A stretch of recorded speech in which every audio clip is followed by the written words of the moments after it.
अस्सलाम वालेकुम। CS601 module 197 से 204 तक पढ़ना है इस वीडियो में। सोनिक को स्टार्ट करेंगे। सोनिक बेसिकली क्या है, एक वाइड एरिया नेटवर्क है और इसमें कहता है कि जो आपकी ITU-T है, international telecommunication union telecommunication standardisation sector, काफ़ी बड़ा नाम है। इन्होंने एक ग्लोबल स्टैंडर्ड बनाया था, एक ग्लोबल नेटवर्क बनाया था जिसको उन्होंने कहा SDH, यानी कि सिंक्रोनस डिजिटल हायरार्की।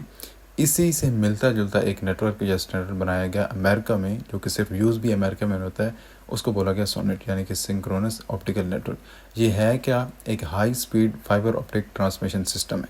सिंपल है, एक हाई स्पीड नेटवर्क है जो कि फाइबर ऑप्टिक केबल को यूज़ करता है। ट्रांसमिशन सिस्टम मतलब कि एक नेटवर्क है। अच्छा, अब इसके आर्किटेक्चर में, इसके जो पूरा स्ट्रक्चर होता है सोनेट नेटवर्क का, उसमें आपके पास कुछ चीज़ें होती हैं जिनमें जो है आपके पास सिग्नल्स होते हैं, मीन्स के जो आपका डाटा जो आप ट्रांसमिट कर रहे हो। फिर डिवाइसेस होती हैं जैसे मल्टीप्लेक्सर, स्विचेस वगैरह। फिर उसके बाद कनेक्शंस होते हैं जो भी आपके जितने भी फाइबर लिंक्स होते हैं डिफरेंट टाइप्स के, जिनको हमने पढ़ना है। ओके, अब यहाँ पे आर्किटेक्चर है और ये सारी चीज़ों की जो है डेफिनेशन बताई है। एक एक करके देखते हैं इनको।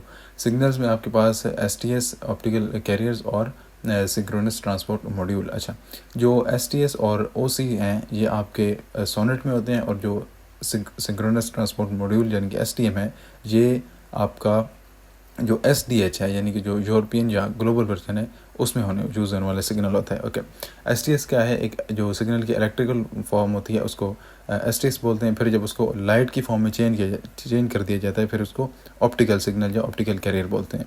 और STM जो है आपका, ये इक्विवेलेंट होता है OC के, ऑप्टिकल कैरियर या ऑप्टिकल सिग्नल के। अच्छा, इसमें जो डिवाइसेस जो यूज़ होती हैं उनमें सबसे पहले आपके पास STS मल्टीप्लेक्सर, डीमल्टीप्लेक्सर हैं, जो कि STS सिग्नल्स को या कंबाइन करते हैं या फिर सेपरेट करने का काम करते हैं। फिर रीजनरेटर्स होते हैं, इनका ये काम होता है कि आपके सिग्नल्स को रिसीव करना, फिर उनको जो है इलेक्ट्रिकल फॉर्म में चेंज करना, फिर उनको बूस्ट करना, या जैसे हमने एम्पलीफिकेशन पढ़ी थी, एम्पलीफाई करते हैं सिग्नल को और ज़्यादा स्ट्रॉन्ग करके फिर आगे भेजना। फिर एड ड्रॉप मल्टीप्लेक्स होते हैं, ADM। इनका काम ये होता है कि एक मखसूस लोकेशन पे, एक मखसूस टर्मिनल के लिए कुछ डाटा निकालना, और अगर उस टर्मिनल ने कुछ डाटा भेजना है तो फिर उस डाटा को पूरा जो पीछे से आपका डाटा आ रहा था उस डाटा में इंसर्ट कर देना। मतलब कि आपके पास एक बड़ा डाटा आ रहा था, उसमें से आपने कुछ डाटा निकाल लिया एक मखसूस टर्मिनल के लिए, और उस मखसूस टर्मिनल ने कुछ डाटा भेजना था, तो आपने वो मखसूस डाटा उस जो बड़ा डाटा था उसके अंदर अपेंड कर दिया, और जो सारा डाटा था उसको डिस्टर्ब भी नहीं किया।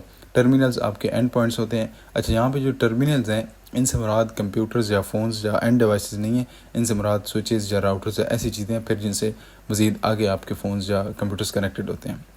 कनेक्शन भी 3 टाइप के कनेक्शन है, सेक्शन, लाइन और पाथ। सेक्शन जो है आपका दो एडजेसेंट डिवाइसेस, जो हम अभी इसके नेटवर्क को देखेंगे तो दो जो एडजेसेंट डिवाइस मतलब कि साथ साथ वाली डिवाइसेस होंगी, उनके दरमियान जो लिंक होता है उसको बोलते हैं सेक्शन। फिर लाइन होता है, ये दो डिफरेंट टाइप्स के मल्टीप्लेक्सर के दरमियान कनेक्शन को बोलते हैं लाइन। जैसे एक STS मल्टीप्लेक्सर और ADM के दरमियान जो कनेक्शन होगा उसको लिंक बोलेंगे। फिर एक ADM से लेकर T मल्टीप्लेक्सर तक जो लिंक होगा उसको लाइन बोलेंगे। इसी तरीके से जो पाथ है वो आपके पूरे रूट का, यानी कि सोर्स से लेकर डेस्टिनेशन तक लेके जो आपकी पूरी लिंक है उसको बोलते हैं पाथ। इसमें सारी आपकी लाइंस और सेक्शंस आ जाती हैं। अच्छा, अब यहाँ पे कुछ STS सिग्नल सोनेट सिग्नल की स्पीड्स और उनके बताए हुए हैं कि कौन कौन किसके इक्विवेलेंट कौन सा है। तो STS1 के इक्विवेलेंट आपके पास OC1 है, इसका जो डाटा रेट है वो 51.840 है। इसी तरीके से फिर STS3, उसके इक्विवेलेंट OC3, और इनकी फिर जो है स्पीड सारी एंड तक बताई है। अच्छा, ये जो दो सिग्नल हैं मैंने आपको बताया था कि ये सोनेट में यूज़ होने वाले हैं, जो कि USA में यूज़ होता है, और ये STM जो है ये SDH में यूज़ होते हैं, जो कि एक ग्लोबल या यूरोपियन वर्जन है या ग्लोबल वर्जन है। अब इसमें है ये कि जो आपका STS1 है, इससे STS3 कैसे बन गया, 2 किधर गया? तो बेसिकली आपने ये किया कि STS1 के 3 सिग्नल लिए और उनको मल्टीप्लेक्स करके STS3 बना दिया। फिर STS3 के 3 लिए, उनको STS9 बना दिया। फिर इसी तरीके से अगर STS3 के आप 4 सिग्नल लें और उनको मल्टीप्लेक्स करें तो आपके पास STS12 आ जाता है। इस तरीके से ये सारे जो है एंड तक बताए हुए हैं, और इनकी स्पीड्स भी फिर इसी तरीके से मिसाल के तौर पे STS1 की स्पीड थी 51 तो इसको हमने 3 से मल्टीप्लाई किया तो हमारे पास STS3 की स्पीड आ गई। अब ये सारी चीज़ें हमने आगे देखनी, इस वजह से मैंने आपको शुरू में बता दी हैं। ओके, अब सोनेट डिवाइसेस जो आपके नेटवर्क में यूज़ होती हैं सारी, टर्मिनल्स आपको मैंने बताया कि डिफरेंट आपके स्विचेस, राउटर्स, इस तरह की डिवाइसेस होती हैं। ये इलेक्ट्रिकल सिग्नल भेजती हैं, STS मल्टीप्लेक्सर के पास वो सिग्नल जाता है, उसको वो ऑप्टिकल फॉर्म में चेंज करता है। फिर जाते जाते जैसे वो रास्ते में कमज़ोर होता है तो फिर वो रीजनरेटर के पास जाता है। रीजनरेटर करता क्या है कि सबसे पहले उस सिग्नल को ऑप्टिकल फॉर्म में या लाइट की फॉर्म में रिसीव करता है, फिर उसको पहले डीमोड्यूलेट करता है, मतलब कि उसको इलेक्ट्रिकल फॉर्म में चेंज करता है, फिर उसको बूस्ट करता है, फिर दोबारा से उसको मॉड्यूलेट करता है, मीन्स के ऑप्टिकल सिग्नल में चेंज करके फिर आगे भेज देता है। ओके, इसका ADM का मैंने आपको बताया, ऐड ड्रॉप मल्टीप्लेक्सर की क्या काम करता है, मखसूस डाटा को निकालता है, या मखसूस डाटा अगर इसने ऐड करना होता है, मीन्स के हमारा डाटा मेन आ रहा था पीछे से यहाँ से, अब वो जब इसके पास पहुंचा तो एक काफ़ी वो बड़ा डाटा होगा, उसको सारे को डाटा को खोलना, उसमें से चेक करना कि क्या रिसीव करना है। तो इसके बजाय जो ADM है ये क्या करता है कि जो सिर्फ डाटा हमें ज़रूरत होता है वो निकाल लेता है, और अगर कुछ डाटा हमने ऐड करना है तो वो उस डाटा में ऐड कर देता है। फिर आपके पास STS डीमल्टीप्लेक्सर जो आपके पास एक सिग्नल रहा था उसको मज़ीद आगे जितने भी टर्मिनल्स हैं उन तक पहुंचा देता है। ओके, सोनेट कनेक्शन ये भी मैंने आपको बता दिया कि दो एडजेसेंट डिवाइस के दरमियान कनेक्शन को सेक्शन बोलते हैं, फिर दो डिफरेंट टाइप के मल्टीप्लेक्सर के दरमियान जो लिंक होता है उसको लाइन बोलते हैं, और फिर जो पूरे जो आपके सोर्स से लेकर डेस्टिनेशन तक जो लिंक होता है उसको पाथ बोलते हैं। अब इसकी भी हमारे OSI मॉडल की तरह कुछ लेयर्स होती हैं, और उन लेयर्स को उनके इक्विवेलेंट बताया जाता है। तो सबसे पहले होती है फोटोनिक लेयर, जो कि आपकी OSI मॉडल की जैसे फिजिकल लेयर होती है उसी की तरह का काम करती है। ये सबसे लोएस्ट लेयर है, और एक्चुअल जो ट्रांसमिशन ऑफ लाइट सिग्नल जो आपके केबल्स में हो रही है उस चीज़ को मैनेज करती है। सिग्नल स्ट्रेंथ कितनी है, वेवलेंथ कौन सा यूज़ हो रही है, कौन से फिजिकल कनेक्शन हमने यूज़ करना है, ये वो। सेक्शन लेयर जैसे सेक्शन लिंक थी दो एडजेसेंट डिवाइसेस के दरमियान, इसी तरीके से जो सेक्शन लेयर है ये आपकी दो एडजेसेंट डिवाइसेस के दरमियान कम्युनिकेशन को मैनेज करती है। ओके, जो लाइन लेयर है अगेन वो दो डिफरेंट टाइप के मल्टीप्लेक्सर्स के दरमियान जो कम्युनिकेशन है उसको मैनेज करेगी, और पाथ लेयर सिमिलरली आपके पूरे यानी सोर्स से लेकर डेस्टिनेशन तक जो पूरा पाथ था उसके दरमियान जो कम्युनिकेशन होती है उसको मैनेज करती है। तो इस तरीके से इनकी कुछ अरेंजमेंट होती है कि फ़िज़िकल लेवल पे सिर्फ आपके पास एक फोटोनिक लेयर होती है, और डाटा लिंक लेवल पे आपके पास ये तीन लेयर्स होती हैं। अब इन डिवाइसेस का इन लेयर्स का डिवाइसेस के साथ कैसे रिलेशन है कि आपके पास जो मल्टीप्लेक्सर्स होते हैं वो 4 लेवल होते हैं, मतलब उनमें सारी ये लेयर्स होती हैं। जो रीजनरेटर्स होते हैं उनमें सिर्फ 2 लेयर्स होती हैं, सेक्शन और फोटोनिक, और जो आपके पास ADM होता है उसमें अगेन आपके पास 3 लेयर्स होती हैं, या 3 लेयर ये डिवाइस होती है, और बाकी ये डीमल्टीप्लेक्सर में भी 4 होती हैं। ओके, अब सोनेट फ्रेम्स क्या होते हैं?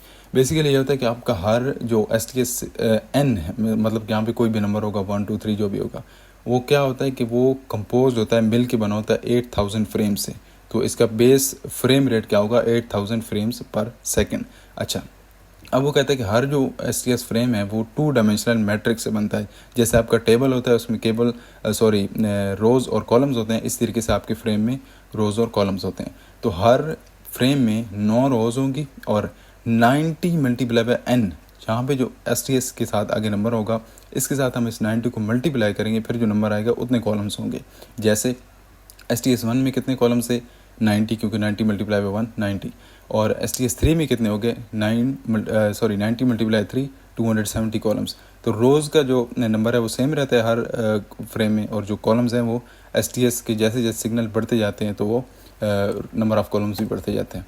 यहाँ पे आपके पास एक फ्रेम्स हैं STS 1 का फ्रेम है, 810 बाइट्स इसकी टोटल लेंथ समझ लें, और 90 बाइट्स इसकी समझ लें, इससे हॉरिजेंटल लेंथ है, और 9 बाइट्स इसकी वर्टिकल लेंथ है। अच्छा, अब यहाँ पे उसने एक STS N फ्रेम का बताया कि अगर STS N होगा तो उसमें कितनी बाइट्स होंगी, कितना लेंथ होगी। उसमें मैंने आपको बताया कि रोज़ उसमें सेम 9 होंगी, और कॉलम्स जो है उसमें 90 मल्टीप्लाई n, यानी कि n जहाँ पे जो भी नंबर होगा STS के साथ जो नंबर होगा उसके साथ मल्टीप्लाई करेंगे तो हमारे पास टोटल यहाँ पे जो है वैल्यू आ जाएगी बाइट्स की। ओके, और इसमें ट्रांसमिशन होती कैसे है कि यहाँ पे चूँकि इसका फ्रेम एक टेबल की फॉर्म में होता है, तो जो आपका सबसे पहला सेल जैसे टेबल को होता है इस तरीके से जो सबसे पहली बाइट होगी जो कि टॉप लेफ़्ट कॉर्नर में होगी, वहाँ से ट्रांसमिशन आपकी स्टार्ट होती है।